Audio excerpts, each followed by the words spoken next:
Transmission electron microscopy.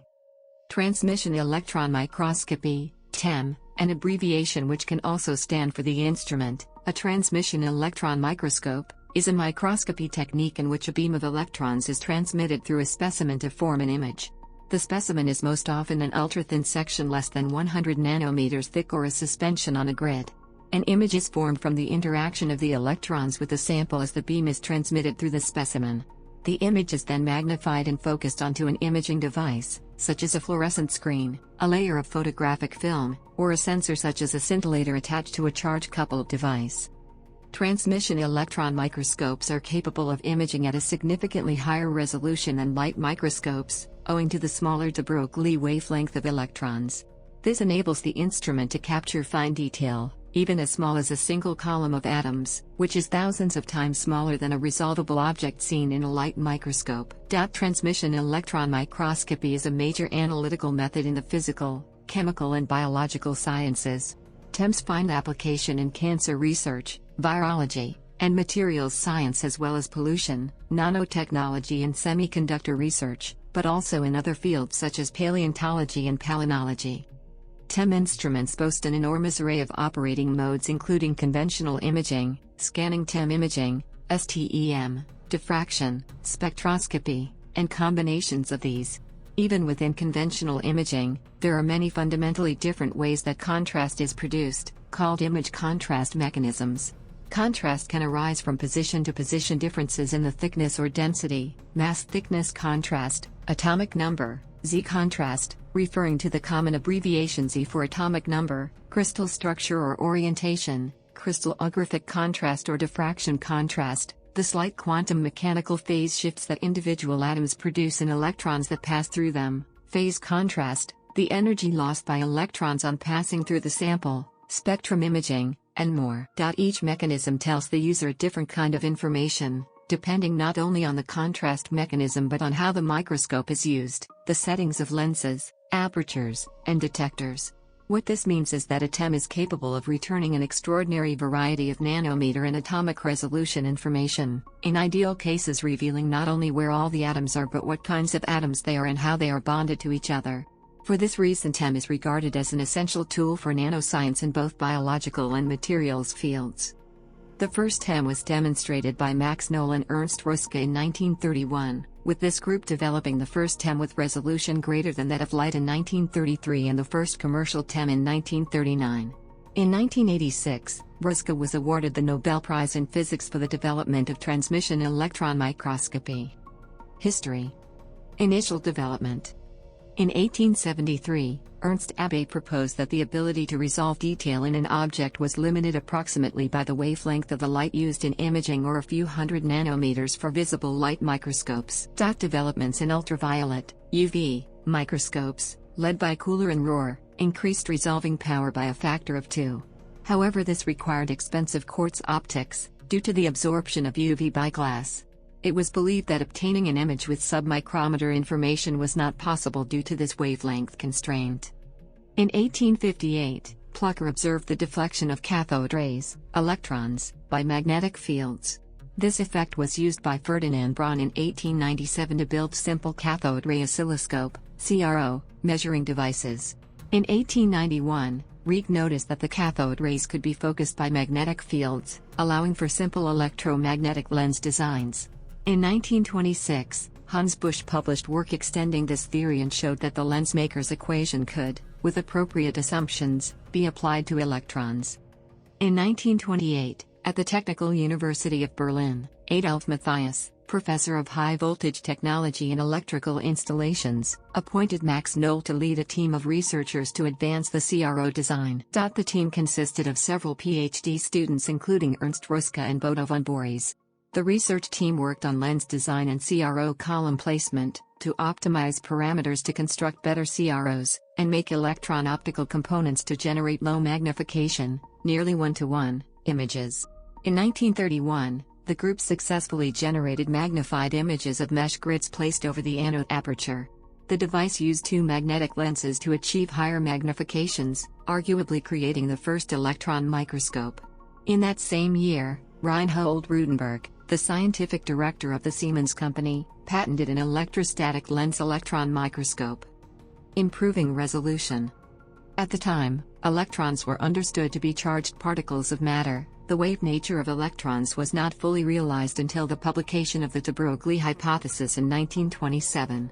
Knoll's research group was unaware of this publication until 1932, when they quickly realized that the de Broglie wavelength of electrons was many orders of magnitude smaller than that for light, theoretically allowing for imaging at atomic scales. Even for electrons with a kinetic energy of just 1 volt, the wavelength is already as short as 1.23 nanometers. In April 1932, Brusca suggested the construction of a new electron microscope for direct imaging of specimens inserted into the microscope, rather than simple mesh grids or images of apertures. With this device, successful diffraction and normal imaging of an aluminium sheet was achieved. However, the magnification achievable was lower than with light microscopy. Magnifications higher than those available with a light microscope were achieved in September 1933 with images of cotton fibers quickly acquired before being damaged by the electron beam.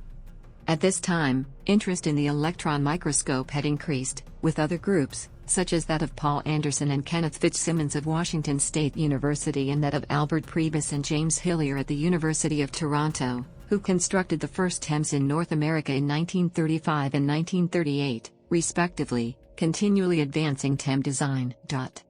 Research continued on the electron microscope at Siemens in 1936, where the aim of the research was the development and improvement of TEM imaging properties, particularly with regard to biological specimens.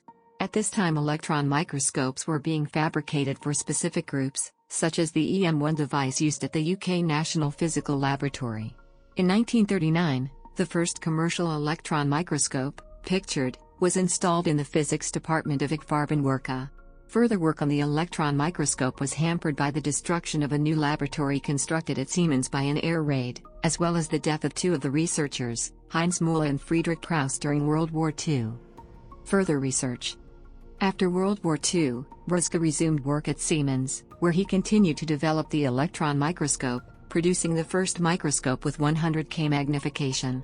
The fundamental structure of this microscope design, with multi-stage beam preparation optics, is still used in modern microscopes. The worldwide electron microscopy community advanced with electron microscopes being manufactured in Manchester, UK, the USA, RCA, Germany, Siemens, and Japan, JEOL. The first international conference in electron microscopy was in Delft in 1949, with more than 100 attendees. Later conferences included the first international conference in Paris, 1950, and then in London in 1954. With the development of TEM, the associated technique of scanning transmission electron microscopy, STEM, was reinvestigated and remained undeveloped until the 1970s, with Albert Crew at the University of Chicago developing the field emission gun and adding a high-quality objective lens to create the modern STEM. Using this design, Crew demonstrated the ability to image atoms using annular dark-field imaging. Crew and co-workers at the University of Chicago developed the cold-field electron emission source and built a STEM able to visualize single heavy atoms on thin carbon substrates. In 2008, Janik Meyer et al. Described the direct visualization of light atoms such as carbon and even hydrogen using TEM and a clean single-layer graphene substrate. Background. Electrons. Theoretically, the maximum resolution, d, that one can obtain with a light microscope has been limited by the wavelength of the photons that are being used to probe the sample, lambda, and the numerical aperture of the system, na. Where n is the index of refraction of the medium in which the lens is working and alpha is the maximum half angle of the cone of light that can enter the lens, see numerical aperture. Early 20th century scientists theorized ways of getting around the limitations of the relatively large wavelength of visible light, wavelengths of 400 to 700 nanometers, by using electrons. Like all matter, electrons have both wave and particle properties, as theorized by Louis Victor de Broglie, and their wave-like properties mean that a beam of electrons can be focused and diffracted much like light can. The wavelength of electrons is related to their kinetic energy via the de Broglie equation, which says that the wavelength is inversely proportional to the momentum. Taking into account relativistic effects, as in a TEM, an electron's velocity is a substantial fraction of the speed of light, c, the wavelength is. Where h is Planck's constant, m0 is the rest mass of an electron and E is the kinetic energy of the accelerated electron. Electrons are usually generated in an electron microscope by a process known as thermionic emission from a filament, usually tungsten, in the same manner as a light bulb, or alternatively by field electron emission. The electrons are then accelerated by an electric potential, measured in volts, and focused by electrostatic and electromagnetic lenses onto the sample. The transmitted beam contains information about electron density, phase and periodicity. This beam is used to form an image. Electron source. From the top down, the TEM consists of an emission source or cathode, which may be a tungsten filament or needle, or a lanthanum hexaboride, Lab6, single crystal source. The gun is connected to a high voltage source, typically 100 to 300 kilovolts, and, given sufficient current, the gun will begin to emit electrons either by thermionic or field electron emission into the vacuum. In the case of a thermionic source, the electron source is typically mounted in a Weck-Knelt cylinder to provide preliminary focus of the emitted electrons into a beam while also stabilizing the current using a passive feedback circuit. A field emission source uses instead electrostatic electrodes called an extractor, a suppressor, and a gun lens, with different voltages on each, to control the electric field shape and intensity near the sharp tip. The combination of the cathode in these first electrostatic lens elements is often collectively called the electron gun. After it leaves the gun, the beam is typically accelerated by a series of electrostatic plates until it reaches its final voltage and enters the next part of the microscope, the condenser lens system. These upper lenses of the TEM then further focus the electron beam to the desired size and location on the sample. Manipulation of the electron beam is performed using two physical effects. The interaction of electrons with the magnetic field will cause electrons to move according to the left-hand rule, thus allowing for electromagnets to manipulate the electron beam. The use of magnetic fields allows for the formation of a magnetic lens of variable focusing power, the lens shape originating due to the distribution of magnetic flux. Additionally, electrostatic fields can cause the electrons to be deflected through a constant angle. Coupling of two deflections in opposing directions with a small intermediate gap allows for the formation of a shift in the beam path, allowing for beam shifting in TEM, which is important for STEM. From these two effects, as well as the use of an electron imaging system, sufficient control over the beam path is possible for TEM operation.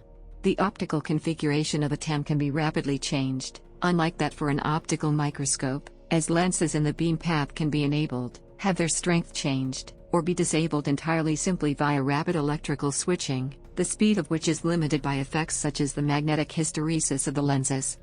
Optics. The lenses of a TEM are what gives it its flexibility of operating modes and ability to focus beams down to the atomic scale and magnify them back up to get an image on a camera. Data lens is usually made of a solenoid coil nearly surrounded by ferromagnetic materials designed to concentrate the coil's magnetic field into a precise, confined shape.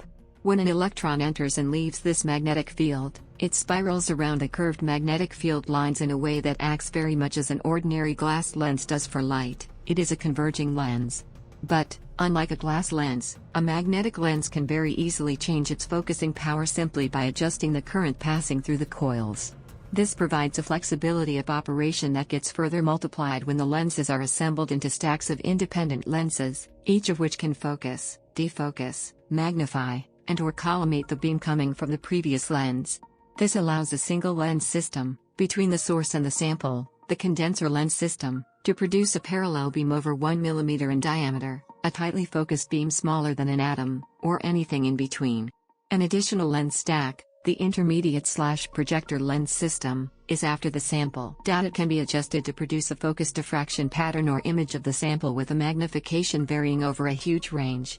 Many single microscopes can cover the magnification range from roughly 100x to more than 1,000,000x. Equally important to the lenses are the apertures.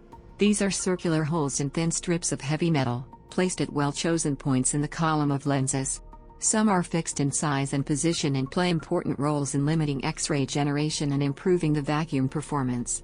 They also prevent electrons from passing through the outermost parts of the magnetic lenses which, due to large lens aberrations, focus the electron beams extremely poorly. Others can be freely switched among several different sizes and have their positions adjusted. These variable apertures are used to determine the beam current reaching the sample and also to improve the ability to focus the beam.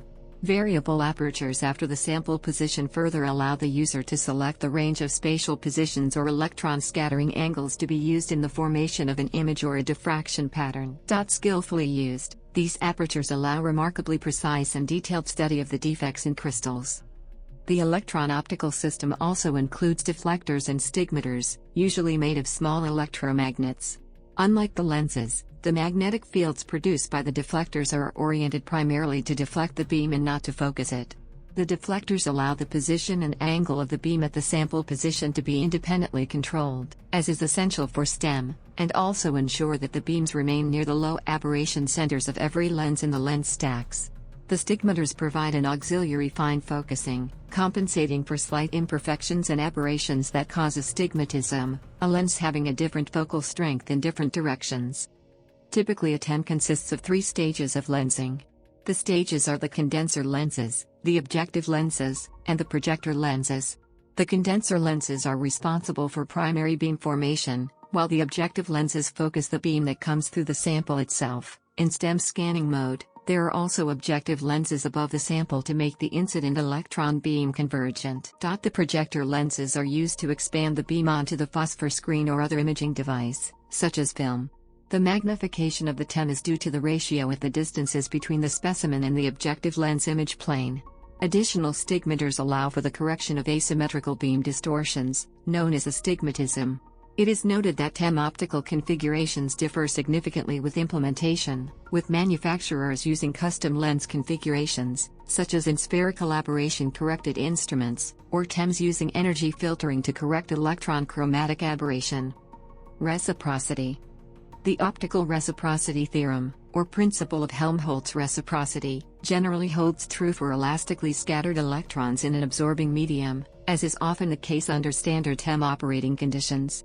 The theorem states that the wave amplitude at some point B as a result of electron point source A would be the same as the amplitude at A due to an equivalent point source placed at B. Simply stated, the wave function for electrons focused through any series of optical components that includes only scalar, i.e. not magnetic, fields will be exactly equivalent if the electron source and observation point are reversed. In a TEM, electromagnetic lenses have been shown not to interfere noticeably with observations of reciprocity, provided that elastic scattering processes dominate in the sample and the sample is not strongly magnetic. Careful application of the reciprocity theorem in cases where it is valid give a TEM user considerable flexibility in taking and interpreting images and electron diffraction patterns. Reciprocity may also be used to understand scanning transmission electron microscopy, STEM, in the familiar context of TEM, and to obtain and interpret images using STEM. Display. Imaging systems in a TEM consist of a phosphor screen, which may be made of fine, 10 to 100 m, particulate zinc sulfide, for direct observation by the operator, and, optionally, an image recording system such as film-based or doped YAG screen-coupled CCDs. Typically these devices can be removed or inserted into the beam path by the operator as required. Components. A TEM is composed of several components, which include a vacuum system in which the electrons travel, an electron emission source for generation of the electron stream, a series of electromagnetic lenses, as well as electrostatic plates. The latter two allow the operator to guide and manipulate the beam as required. Also required is a device to allow the insertion into, motion within, and removal of specimens from the beam path. Imaging devices are subsequently used to create an image from the electrons that exit the system. Vacuum system.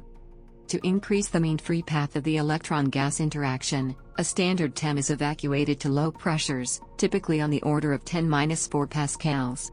The need for this is twofold. First, the allowance for the voltage difference between the cathode and the ground without generating an arc, and secondly to reduce the collision frequency of electrons with gas atoms to negligible levels. This effect is characterized by the mean free path. TEM components such as specimen holders and film cartridges must be routinely inserted or replaced, requiring a system with the ability to re-evacuate on a regular basis. As such, TEMs are equipped with multiple pumping systems and airlocks and are not permanently vacuum sealed. The vacuum system for evacuating a TEM to an operating pressure level consists of several stages. Initially, a low or roughing vacuum is achieved with either a rotary vane pump or diaphragm pumps setting a sufficiently low pressure to allow the operation of a turbomolecular or diffusion pump establishing high vacuum level necessary for operations. To allow for the low vacuum pump to not require continuous operation, while continually operating the turbomolecular pumps, the vacuum side of a low-pressure pump may be connected to chambers which accommodate the exhaust gases from the turbomolecular pump. Sections of the TEM may be isolated by the use of pressure-limiting apertures to allow for different vacuum levels in specific areas such as a higher vacuum of 10-4 to 10-7 pascals or higher in the electron gun in high-resolution or field emission TEMs. High-voltage TEMs require ultra-high vacuums on the range of 10-7 to 10-9 pascals to prevent the generation of an electrical arc, particularly at the TEM cathode. As such, for higher voltage TEMs a third vacuum system may operate, with the gun isolated from the main chamber either by gate valves or a differential pumping aperture, a small hole that prevents the diffusion of gas molecules into the higher vacuum gun area faster than they can be pumped out. For these very low pressures, either an ion pump or a getter material is used. Poor vacuum in a TEM can cause several problems ranging from the deposition of gas inside the TEM onto the specimen while viewed in a process known as electron beam-induced deposition to more severe cathode damages caused by electrical discharge. The use of a cold trap to adsorb sublimated gases in the vicinity of the specimen largely eliminates vacuum problems that are caused by specimen sublimation. Specimen stage. TEM specimen stage designs include airlocks to allow for insertion of the specimen holder into the vacuum with minimal loss of vacuum in other areas of the microscope. The specimen holders hold the standard size of sample grid or self-supporting specimen. Standard TEM grid sizes are 3.05 mm diameter, with a thickness and mesh size ranging from a few to 100 m. The sample is placed onto the meshed area having a diameter of approximately 2.5 mm. Usual grid materials are copper, molybdenum, gold or platinum. This grid is placed into the sample holder, which is paired with the specimen stage. A wide variety of designs of stages and holders exist, depending upon the type of experiment being performed. In addition to 3.05 mm grids, 2.3 mm grids are sometimes, if rarely, used. These grids were particularly used in the mineral sciences where a large degree of tilt can be required and where specimen material may be extremely rare. Electron transparent specimens have a thickness usually less than 100 nanometers, but this value depends on the accelerating voltage. Once inserted into a TEM, the sample has to be manipulated to locate the region of interest to the beam, such as in single-grain diffraction, in a specific orientation. To accommodate this, the TEM stage allows movement of the sample in the Z-plane, Z-height adjustment, and commonly a single tilt direction parallel to the axis of side entry holders. Sample rotation may be available on specialized diffraction holders and stages. Some modern TEMs provide the ability for two orthogonal tilt angles of movement with specialized holder designs called double tilt sample holders. Some stage designs, such as top entry or vertical insertion stages once common for high-resolution TEM studies, may simply only have XY translation available. The design criteria of TEM stages are complex, owing to the simultaneous requirements of mechanical and electron-optical constraints, and specialized models are available for different methods. A TEM stage is required to have the ability to hold a specimen and be manipulated to bring the region of interest into the path of the electron beam. As the TEM can operate over a wide range of magnifications, the stage must simultaneously be highly resistant to mechanical drift, with drift requirements as low as a few nm/minute while being able to move several micrometers/minute, with repositioning accuracy on the order of nanometers. Earlier designs of TEM accomplished this with a complex set of mechanical downgearing devices, allowing the operator to finely control the motion of the stage by several rotating rods. Modern devices may use electrical stage designs, using screw gearing in concert with stepper motors, providing the operator with a computer-based stage input, such as a joystick or a trackball. Two main designs for stages in a TEM exist: the side entry and top entry version. Each design must accommodate the matching holder to allow for specimen insertion without either damaging delicate TEM optics or allowing gas into TEM systems under vacuum. The most common is the side entry holder, where the specimen is placed near the tip of a long metal, brass or stainless steel, rod, with the specimen placed flat in a small bore. Along the rod are several polymer vacuum rings to allow for the formation of a vacuum seal of sufficient quality, when inserted into the stage. The stage is thus designed to accommodate the rod, placing the sample either in between or near the objective lens, dependent upon the objective design. When inserted into the stage, the side entry holder has its tip contained within the TEM vacuum, and the base is presented to atmosphere, the airlock formed by the vacuum rings. Insertion procedures for side entry TEM holders typically involve the rotation of the sample to trigger micro switches that initiate evacuation of the airlock before the sample is inserted into the TEM column. The second design is the top entry holder consists of a cartridge that is several cm long with a bore drilled down the cartridge axis. The specimen is loaded into the bore, possibly using a small screw ring to hold the sample in place. This cartridge is inserted into an airlock with the bore perpendicular to the TEM optic axis. When sealed, the airlock is manipulated to push the cartridge such that the cartridge falls into place, where the bore hole becomes aligned with the beam axis, such that the beam travels down the cartridge bore and into the specimen. Such designs are typically unable to be tilted without blocking the beam path or interfering with the objective lens. Electron gun. The electron gun is formed from several components: the filament, a biasing circuit, a Wecknell cap, and an extraction anode. By connecting the filament to the negative component power supply, electrons can be pumped from the electron gun to the anode plate in the TEM column, thus completing the circuit. The gun is designed to create a beam of electrons exiting from the assembly at some given angle, known as the gun divergence semi-angle, alpha. By constructing the Wecknell cylinder such that it has a higher negative charge than the filament itself, electrons that exit the filament in a diverging manner are, under proper operation, forced into a converging pattern, the minimum size of which is the gun crossover diameter.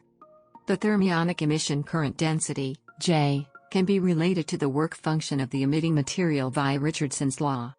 Where A is the Richardson's constant, phi is the work function and T is the temperature of the material.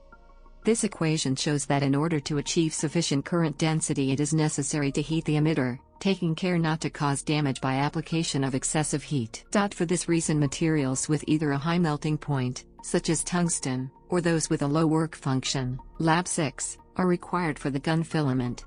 Furthermore, both lanthanum hexaboride and tungsten thermionic sources must be heated in order to achieve thermionic emission. This can be achieved by the use of a small resistive strip. To prevent thermal shock, there is often a delay enforced in the application of current to the tip. To prevent thermal gradients from damaging the filament, the delay is usually a few seconds for Lab 6, and significantly lower for tungsten. Electron lens. Electron lenses are designed to act in a manner emulating that of an optical lens, by focusing parallel electrons at some constant focal distance. Electron lenses may operate electrostatically or magnetically.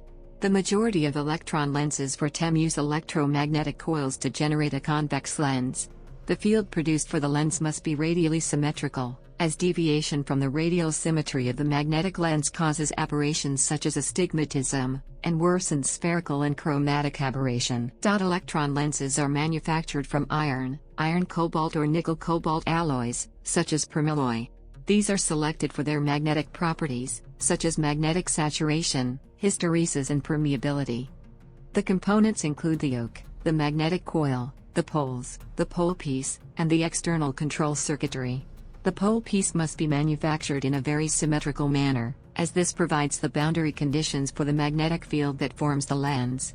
Imperfections in the manufacture of the pole piece can induce severe distortions in the magnetic field symmetry, which induce distortions that will ultimately limit the lens's ability to reproduce the object plane. The exact dimensions of the gap, pole piece internal diameter and taper, as well as the overall design of the lens is often performed by finite element analysis of the magnetic field, whilst considering the thermal and electrical constraints of the design. The coils which produce the magnetic field are located within the lens yoke. The coils can contain a variable current, but typically use high voltages, and therefore require significant insulation in order to prevent short-circuiting the lens components. Thermal distributors are placed to ensure the extraction of the heat generated by the energy loss to resistance of the coil windings. The windings may be water-cooled, using a chilled water supply in order to facilitate the removal of the high thermal duty. Apertures.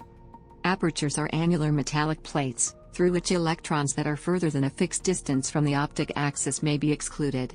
These consist of a small metallic disc that is sufficiently thick to prevent electrons from passing through the disc, whilst permitting axial electrons. This permission of central electrons in a TEM causes two effects simultaneously. Firstly, apertures decrease the beam intensity as electrons are filtered from the beam, which may be desired in the case of beam-sensitive samples. Secondly, this filtering removes electrons that are scattered to high angles, which may be due to unwanted processes such as spherical or chromatic aberration, or due to diffraction from interaction within the sample. Apertures are either a fixed aperture within the column, such as at the condenser lens, or a movable aperture, which can be inserted or withdrawn from the beam path, or moved in the plane perpendicular to the beam path. Aperture assemblies are mechanical devices which allow for the selection of different aperture sizes, which may be used by the operator to trade off intensity and the filtering effect of the aperture. Aperture assemblies are often equipped with micrometers to move the aperture, required during optical calibration. Imaging methods. Imaging methods in TEM use the information contained in the electron waves exiting from the sample to form an image. The projector lenses allow for the correct positioning of this electron wave distribution onto the viewing system. The observed intensity, I, of the image, assuming sufficiently high quality of imaging device, can be approximated as proportional to the time averaged squared absolute value of the amplitude of the electron wave functions, where the wave that forms the exit beam is denoted by psi. Different imaging methods therefore attempt to modify the electron waves exiting the sample in a way that provides information about the sample, or the beam itself. From the previous equation, it can be deduced that the observed image depends not only on the amplitude of beam, but also on the phase of the electrons, although phase effects may often be ignored at lower magnifications. Higher resolution imaging requires thinner samples and higher energies of incident electrons, which means that the sample can no longer be considered to be absorbing electrons, i.e., via Beer's law effect. Instead, the sample can be modeled as an object that does not change the amplitude of the incoming electron wave function, but instead modifies the phase of the incoming wave. In this model, the sample is known as a pure phase object. For sufficiently thin specimens, phase effects dominate the image, complicating analysis of the observed intensities. To improve the contrast in the image, the TEM may be operated at a slight defocus to enhance contrast, owing to convolution by the contrast transfer function of the TEM, which would normally decrease contrast if the sample was not a weak phase object.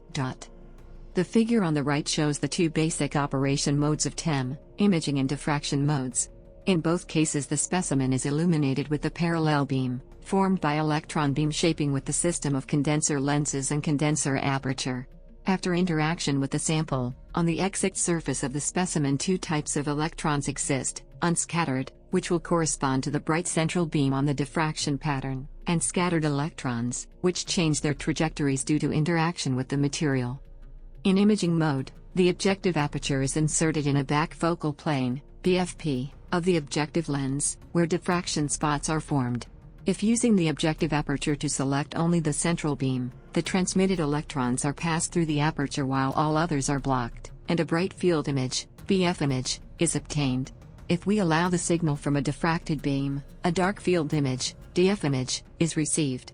The selected signal is magnified and projected on a screen, or on a camera, with the help of intermediate and projector lenses. An image of the sample is thus obtained. In diffraction mode, a selected area aperture may be used to determine more precisely the specimen area from which the signal will be displayed. By changing the strength of current to the intermediate lens, the diffraction pattern is projected on a screen. Diffraction is a very powerful tool for doing a cell reconstruction and crystal orientation determination. Contrast formation. The contrast between two adjacent areas in a TEM image can be defined as the difference in the electron densities in image plane. Due to the scattering of the incident beam by the sample, the amplitude and phase of the electron wave change, which results in amplitude contrast and phase contrast, correspondingly. Most of images have both contrast components. Amplitude contrast is obtained due to removal of some electrons before the image plane. During their interaction with the specimen, some of electrons will be lost due to absorption, or due to scattering at very high angles beyond the physical limitation of microscope or are blocked by the objective aperture. While the first two losses are due to the specimen and microscope construction, the objective aperture can be used by operator to enhance the contrast. Figure on the right shows a TEM image, A, and the corresponding diffraction pattern, B, of PT polycrystalline film taken without an objective aperture. In order to enhance the contrast in the TEM image, the number of scattered beams as visible in the diffraction pattern should be reduced. This can be done by selecting a certain area in the diffraction plane, like only the central beam or a diffracted beam, or combinations of beams with objective aperture to form BF, C, in case the central beam is included, or DF, DE, images in case the central beam is blocked. DF images, DE, are obtained using the diffracted beams indicated in diffraction pattern with circles, B. Grains from which electrons are scattered into these diffraction spots appear brighter. More details about diffraction contrast formation are given further. There are two types of amplitude contrast, mass thickness and diffraction contrast. First, let's consider mass thickness contrast. When the beam illuminates two neighboring areas with low mass, or thickness, and high mass, or thickness, the heavier region scatters electrons at bigger angles. These strongly scattered electrons are blocked in BF TEM mode by objective aperture. As a result, heavier regions appear darker in BF images, have low intensity. Mass thickness contrast is most important for non-crystalline, amorphous materials. Diffraction contrast occurs due to a specific crystallographic orientation of the grain. In such a case, the crystal is in a so-called Bragg condition, whereby atomic planes are oriented in a way that there is a high probability of scattering. Thus, diffraction contrast provides information on the orientation of the crystals in a polycrystalline sample. Note that in case diffraction contrast exists, the contrast cannot be interpreted as due to mass or thickness variations. Diffraction contrast. Samples can exhibit diffraction contrast, whereby the electron beam undergoes Bragg scattering, which in the case of a crystalline sample, disperses electrons into discrete locations in the back focal plane. By the placement of apertures in the back focal plane, i.e. the objective aperture, the desired Bragg reflections can be selected, or excluded, thus only parts of the sample that are causing the electrons to scatter to the selected reflections will end up projected onto the imaging apparatus. If the reflections that are selected do not include the unscattered beam, which will appear up at the focal point of the lens, then the image will appear dark wherever no sample scattering to the selected peak is present, as such a region without a specimen will appear dark. This is known as a dark field image.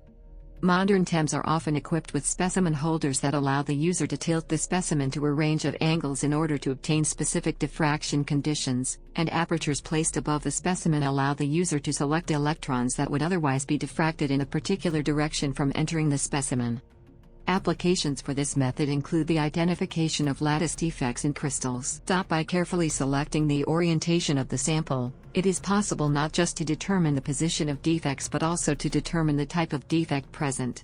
If the sample is oriented so that one particular plane is only slightly tilted away from the strongest diffracting angle, known as the Bragg angle, any distortion of the crystal plane that locally tilts the plane to the Bragg angle will produce particularly strong contrast variations. However, defects that produce only displacement of atoms that do not tilt the crystal to the Bragg angle, i.e., displacements parallel to the crystal plane, will not produce strong contrast. Phase contrast. Crystal structure can also be investigated by high-resolution transmission electron microscopy, RTEM, also known as phase contrast. When using a field emission source and a specimen of uniform thickness, the images are formed due to differences in phase of electron waves, which is caused by specimen interaction. Image formation is given by the complex modulus of the incoming electron beams. As such, the image is not only dependent on the number of electrons hitting the screen, making direct interpretation of phase contrast images more complex. However, this effect can be used to an advantage, as it can be manipulated to provide more information about the sample, such as in complex phase retrieval techniques. Diffraction. As previously stated, by adjusting the magnetic lenses such that the back focal plane of the lens rather than the imaging plane is placed on the imaging apparatus, a diffraction pattern can be generated.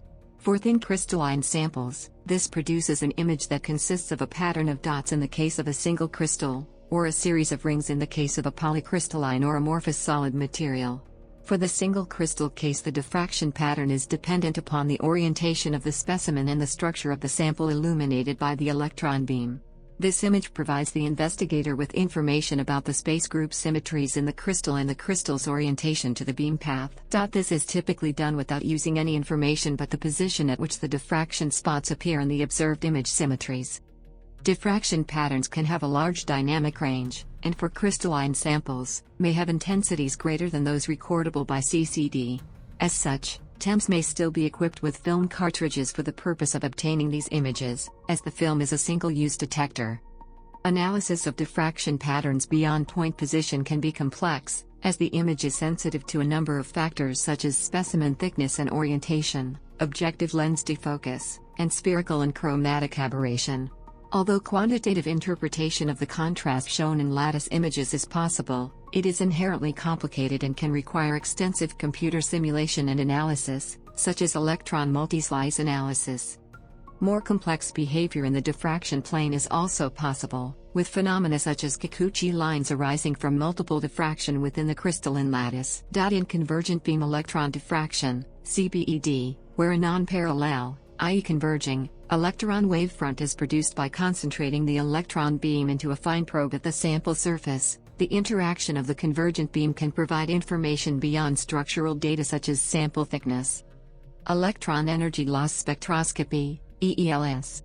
Using the advanced technique of electron energy loss spectroscopy, EELS, for TEMs appropriately equipped, electrons can be separated into a spectrum based upon their velocity, which is closely related to their kinetic energy, and thus energy loss from the beam energy, using magnetic sector-based devices known as EEL spectrometers.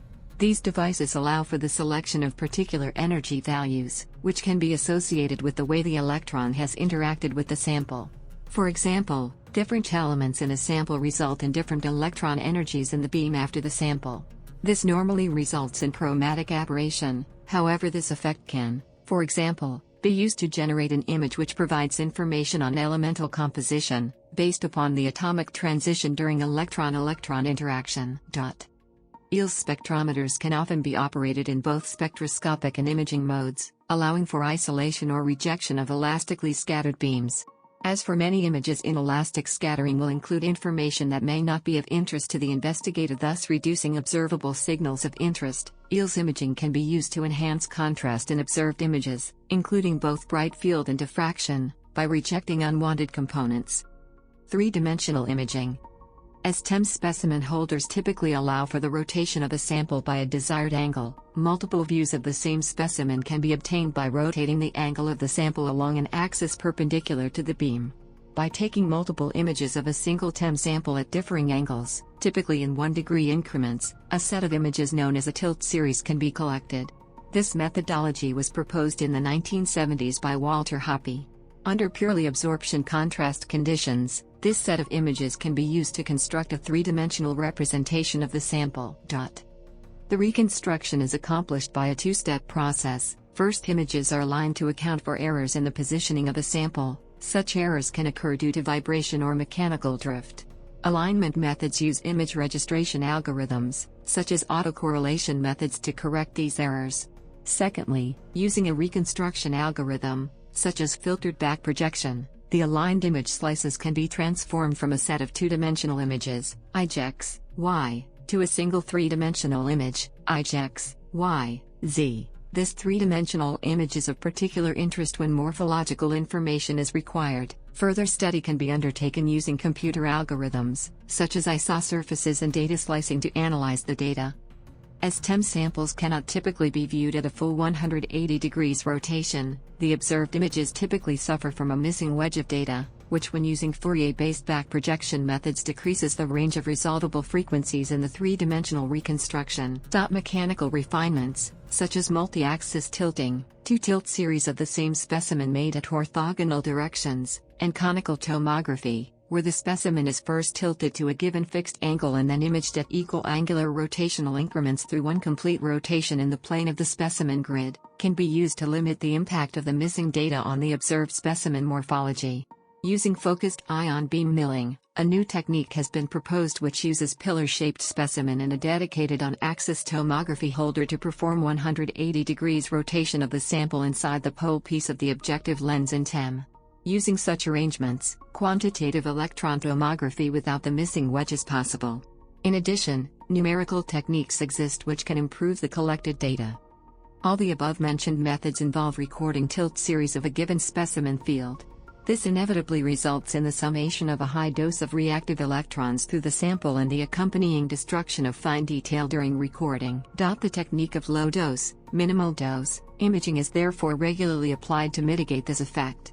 Low-dose imaging is performed by deflecting illumination and imaging regions simultaneously away from the optical axis to image an adjacent region to the area to be recorded, the high-dose region. This area is maintained centered during tilting and refocused before recording.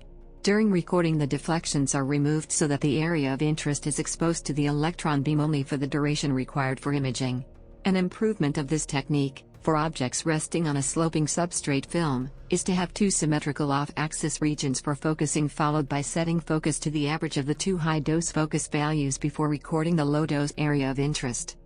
Non-tomographic variants on this method, referred to as single-particle analysis, use images of multiple, hopefully, identical objects at different orientations to produce the image data required for three-dimensional reconstruction. If the objects do not have significant preferred orientations, this method does not suffer from the missing data wedge, or cone, which accompany tomographic methods, nor does it incur excessive radiation dosage. However, it assumes that the different objects imaged can be treated as if the 3D data generated from them arose from a single stable object.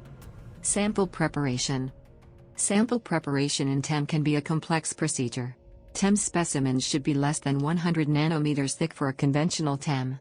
Unlike neutron or X-ray radiation, the electrons in the beam interact readily with the sample, an effect that increases roughly with atomic number squared, Z2. High-quality samples will have a thickness that is comparable to the mean free path of the electrons that travel through the samples, which may be only a few tens of nanometers. Preparation of TEM specimens is specific to the material under analysis and the type of information to be obtained from the specimen. Materials that have dimensions small enough to be electron transparent, such as powdered substances, small organisms, viruses, or nanotubes, can be quickly prepared by the deposition of a dilute sample containing the specimen onto films on support grids. Biological specimens may be embedded in resin to withstand the high vacuum in the sample chamber and to enable cutting tissue into electron-transparent thin sections.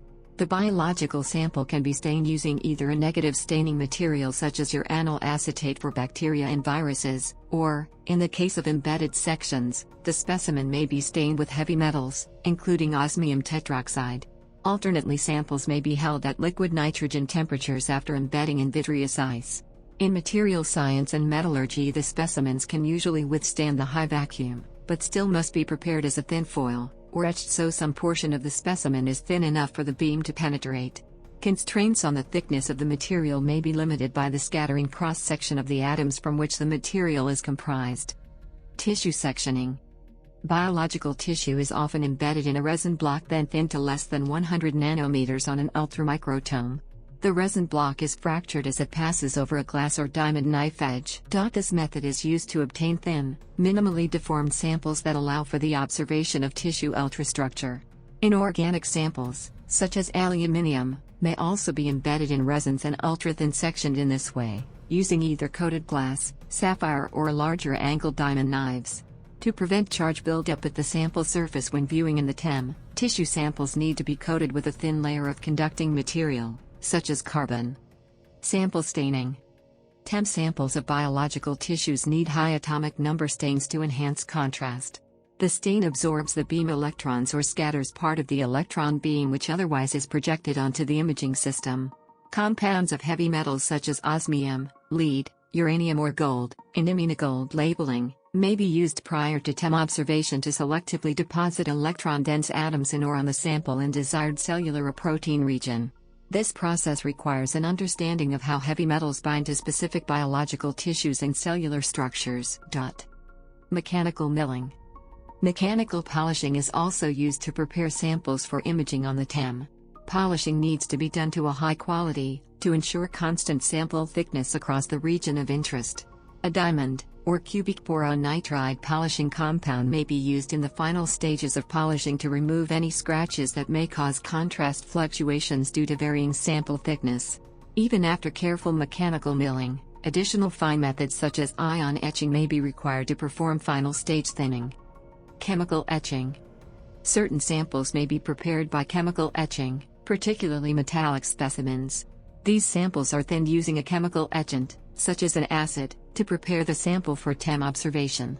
Devices to control the thinning process may allow the operator to control either the voltage or current passing through the specimen, and may include systems to detect when the sample has been thinned to a sufficient level of optical transparency. Ion etching. Ion etching is a sputtering process that can remove very fine quantities of material. This is used to perform a finishing polish of specimens polished by other means. Ion etching uses an inert gas passed through an electric field to generate a plasma stream that is directed to the sample surface. Acceleration energies for gases such as argon are typically a few kilovolts. The sample may be rotated to promote even polishing of the sample surface. The sputtering rate of such methods is on the order of tens of micrometers per hour, limiting the method to only extremely fine polishing. Ion etching by argon gas has been recently shown to be able to file down MTJ stack structures to a specific layer which has then been atomically resolved. The TEM images taken in plan view rather than cross-section reveal that the MGO layer within MTJs contains a large number of grain boundaries that may be diminishing the properties of devices. Ion milling. More recently focused ion beam methods have been used to prepare samples. FIB is a relatively new technique to prepare thin samples for TEM examination from larger specimens. Because FIB can be used to micro-machine samples very precisely, it is possible to mill very thin membranes from a specific area of interest in a sample, such as a semiconductor or metal. Unlike inert gas ion sputtering, FIB makes use of significantly more energetic gallium ions and may alter the composition or structure of the material through gallium implantation. Replication. Samples may also be replicated using cellulose acetate film, the film subsequently coated with a heavy metal such as platinum, the original film dissolved away, and the replica imaged on the TEM. Variations of the replica technique are used for both materials and biological samples. In materials science, a common use is for examining the fresh fracture surface of metal alloys. Modifications. The capabilities of the TEM can be further extended by additional stages and detectors, sometimes incorporated on the same microscope. Scanning TEM. A TEM can be modified into a scanning transmission electron microscope, STEM, by the addition of a system that rasters a convergent beam across the sample to form the image, when combined with suitable detectors. Scanning coils are used to deflect the beam, such as by an electrostatic shift of the beam, where the beam is then collected using a current detector such as a Faraday cup, which acts as a direct electron counter. By correlating the electron count to the position of the scanning beam, known as the probe, the transmitted component of the beam may be measured. The non-transmitted components may be obtained either by beam tilting or by the use of annular dark field detectors. Fundamentally, TEM and STEM are linked by a Helmholtz reciprocity. A STEM is a TEM in which the electron source and observation point have been switched relative to the direction of travel of the electron beam. See the ray diagrams in the figure on the right. The STEM instrument effectively relies on the same optical setup as a TEM, but operates by flipping the direction of travel of the electrons, or reversing time, during operation of a TEM. Rather than using an aperture to control detected electrons, as in TEM, a STEM uses various detectors with collection angles that may be adjusted depending on which electrons the user wants to capture. Low voltage electron microscope. A low voltage electron microscope, LVEM, is operated at relatively low electron accelerating voltage between 5 to 25 kilovolts. Some of these can be a combination of SEM, TEM and STEM in a single compact instrument. Low voltage increases image contrast, which is especially important for biological specimens. This increase in contrast significantly reduces, or even eliminates the need to stain. Resolutions of a few nm are possible in TEM, SEM and STEM modes. The low energy of the electron beam means that permanent magnets can be used as lenses, and thus a miniature column that does not require cooling can be used. Cryo-TEM. Main article, Transmission Electron Cryomicroscopy. Cryogenic transmission electron microscopy, cryo-TEM, uses a TEM with a specimen holder capable of maintaining the specimen at liquid nitrogen or liquid helium temperatures. This allows imaging specimens prepared in vitreous ice, the preferred preparation technique for imaging individual molecules or macromolecular assemblies, imaging of vitrified solid electrolyte interfaces, and imaging of materials that are volatile in high vacuum at room temperature, such as sulfur. Environmental/in situ TEM. In situ experiments may also be conducted in TEM using differentially pumped sample chambers, or specialized holders. Types of in situ experiments include studying nanomaterials, biological specimens, and chemical reactions using liquid phase electron microscopy, and material deformation testing. Aberration-corrected TEM. Modern research TEMs may include aberration correctors, to reduce the amount of distortion in the image. Incident beam monochromators may also be used, which reduce the energy spread of the incident electron beam to less than 0.15 electron volts. Major aberration-corrected TEM manufacturers include GEOL, Hitachi High Technologies, Fei Company, and Nuon. Ultrafast and dynamic TEM. It is possible to reach temporal resolution far beyond that of the readout rate of electron detectors with the use of pulsed electrons. Pulses can be produced by either modifying the electron source to enable laser-triggered photoemission or by installation of an ultrafast beam blanker. This approach is termed ultrafast transmission electron microscopy. When stroboscopic pump probe illumination is used, an image is formed by the accumulation of many electron pulses with a fixed time delay between the arrival of the electron pulse and the sample excitation. On the other hand, the use of single or a short sequence of electron pulses with a sufficient number of electrons to form an image from each pulse is called dynamic transmission electron microscopy. Temporal resolution down to hundreds of femtoseconds and spatial resolution comparable to that available with a Schottky field emission source is possible in ultrafast TEM, but the technique can only image reversible processes that can be reproducibly triggered millions of times. Dynamic TEM can resolve irreversible processes down to tens of nanoseconds and tens of nanometers. Limitations. There are a number of drawbacks to the TEM technique. Many materials require extensive sample preparation to produce a sample thin enough to be electron transparent, which makes TEM analysis a relatively time-consuming process with a low throughput of samples. The structure of the sample may also be changed during the preparation process. Also, the field of view is relatively small, raising the possibility that the region analyzed may not be characteristic of the whole sample. There is potential that the sample may be damaged by the electron beam, particularly in the case of biological materials. Resolution limits. The limit of resolution obtainable in a TEM may be described in several ways, and is typically referred to as the information limit of the microscope. One commonly used value is a cutoff value of the contrast transfer function, a function that is usually quoted in the frequency domain to define the reproduction of spatial frequencies of objects in the object plane by the microscope optics. Data cutoff frequency, Qmax, for the transfer function may be approximated with the following equation, where Cs is the spherical aberration coefficient and lambda is the electron wavelength. For a 200 kV microscope, with partly corrected spherical aberrations, to the third order, and a Z's value of 1 micrometer, a theoretical cutoff value might be 1/Qmax equals 42 pm. The same microscope without a corrector would have C's equals half a millimeter and thus a 200 pm cutoff. The spherical aberrations are suppressed to the third or fifth order in the aberration-corrected microscopes.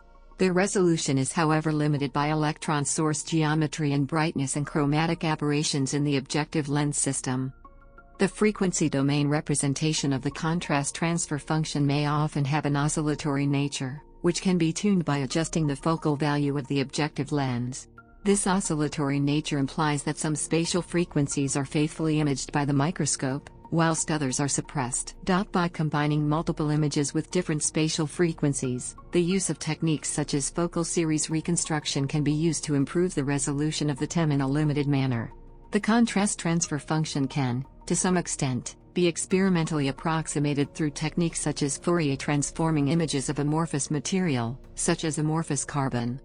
More recently, advances in aberration corrector design have been able to reduce spherical aberrations and to achieve resolution below 0.5 angstroms, 50 pm, at magnifications above 50 million times. Improved resolution allows for the imaging of lighter atoms that scatter electrons less efficiently, such as lithium atoms in lithium battery materials. The ability to determine the position of atoms within materials has made the TEM an indispensable tool for nanotechnology research and development in many fields, including heterogeneous catalysis and the development of semiconductor devices for electronics and photonics. Semiconductor devices for electronics and photonics. Semiconductor devices for electronics and photonics. Semiconductor devices for electronics and photonics. Semiconductor devices for electronics and photonics. Semiconductor devices for electronics and photonics. Semiconductor devices for electronics and